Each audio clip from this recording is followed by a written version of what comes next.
অবশেষে দীর্ঘ প্রতীক্ষার অবসান। সরকার বদলের পরেই জিওগ্রাফিক্যাল ইন্ডিকেশন অর্থাৎ জিআই স্বীকৃতি পেল হুগলির জনাইয়ের মনোহরা। এই মিষ্টির বেশ সুনাম রয়েছে। কয়েকশো বছরের প্রাচীন এই মিষ্টি স্বাদে মন হরণ করে দেশ বিদেশের মানুষের। জিআই পাওয়ার পরে আন্তর্জাতিক বাজারে আরও বেশি করে চাহিদা বাড়বে, এমনটাই মনে করছেন ব্যবসায়ীরা। জিআই স্বীকৃতি পাওয়ার জন্য দীর্ঘ 4-5 বছর ধরে লড়াই করছেন মিষ্টি ব্যবসায়ীরা। তৃণমূল সরকারের আমলে তারা বারবার দরবার করেছেন, কিন্তু 26-এ বিজেপি সরকার আসার পরেই নতুন দিগন্ত খুলেছে মনোহরায়। এতে খুশি ব্যবসায়ীরা। জনাইয়ের 20 জন মিষ্টি ব্যবসায়ী এই মনোহরা তৈরি করেন। বাজারে চাহিদা বেশ ভালোই। জনাই একটি প্রাচীন জনপদ। দুর্গাপুজো, কালীপুজোয় এর চাহিদা থাকে দ্বিগুণ। আত্মীয় স্বজনরা এলে তারা এই মিষ্টি নিয়ে যান। পূর্বপুরুষ ধরেই চলে আসছে এই মিষ্টির ব্যবসা। কিভাবে তৈরি হয় মনোহরা দেখুন। আপনার এলাচকে ধুয়ে সেটাকে আমি এইভাবে ছিললাম, মানে করলাম।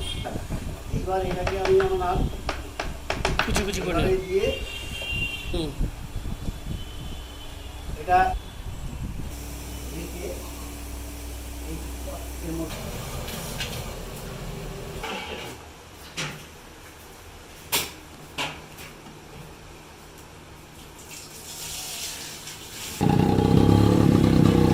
মিষ্টি ব্যবসায়ী সমিতির সভাপতি কৃষ্ণচন্দ্র সাউ বলেন, চাহিদা খুব ভালো। মনোহরা বহু দূর দূর যায়, গোটা পৃথিবী জুড়েও যায়, অনেকে ট্রেনে সব নিয়ে যায় বাইরে সব।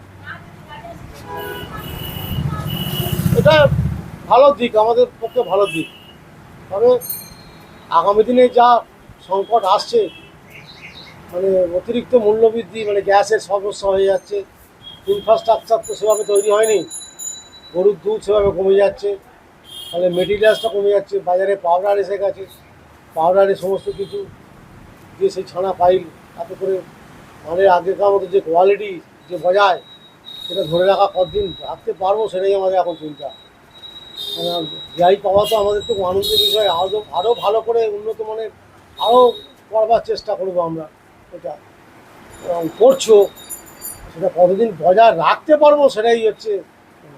আবার তরুণ প্রজন্ম তো এই শিল্পেতে আসছে না কেউ, অত্যধিক পরিশ্রমের জন্য সারাদিন পরিশ্রম করতে হয়। তরুণ প্রজন্ম একদমই আসছে না, বংশধররা সবই সরে যাচ্ছে, সব এই শিল্প আসছে না। তারা অন্যান্য পেশার যে চিন্তা ভাবনা করছে আর কি। তাদেরকে বোঝাচ্ছি যে তারা বুঝতে পারছে না ব্যাপারটা নিয়ে। আর কি বলবো, ওই কিভাবে সূচনা হলো এই মনোহরার জানবো। সূচনা আমরা যেটা জানি, এই জায়গাটা টোটাল ছিল বর্ধমান মহারাজের আন্ডারে। আমাদের এখানে পার্বতী মুখার্জি বলে একজন জমিদার ছিলেন, ওনার বাড়িতে ব্রিটিশের একজন সাহেব এসেছিলেন। তো সেই সাহেব আসার জন্যে তাকে বলেছিল, তার নাম ছিল ন্যাড়া ময়রা বলে তার নাম ছিল। তাকে যে একটা জিনিস বানাতে বলেছে, এমন একটা জিনিস বানাও যে সাহেব সে খুশি হয়।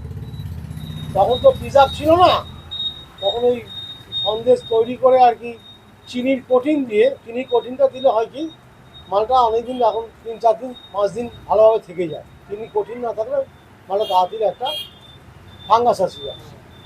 তো তখন তো তিনি চিনির কোটিং দিয়ে উনি বানিয়েছিলেন। সেই থেকেই সাহেবের মনটা হরণ করেছিল বলি মনোহরা, যেটা ইতিহাসে প্রসিদ্ধ পাতা আমাদের লাইব্রেরিতে যে বই আছে সেই বইতে আমরা পড়ে জানতে পেরেছি আর কি। তারপরে একটা ইতিহাস আছে, মনোহরা ইতিহাস বলতে ভীমনাথ সৃষ্টি করেছিলেন, শুনেছিলাম। ভীমনাথ যখন কাশীপুর পড়ানো করে, যখন আপনার ওই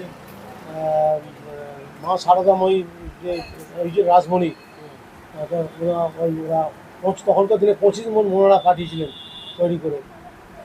সেটা খুবই নামই হয়েছিল সারা পৃথিবীব্যাপী। মনোহরা 1828 সালে সেটা সৃষ্টি করেছিলেন। তারপর থেকে মনোহরা এই জনায়েতে সৃষ্টি চলছে পরস্পরভাবে, এইভাবেই চলে আসছে। আমরা এখন চালিয়ে যাচ্ছি।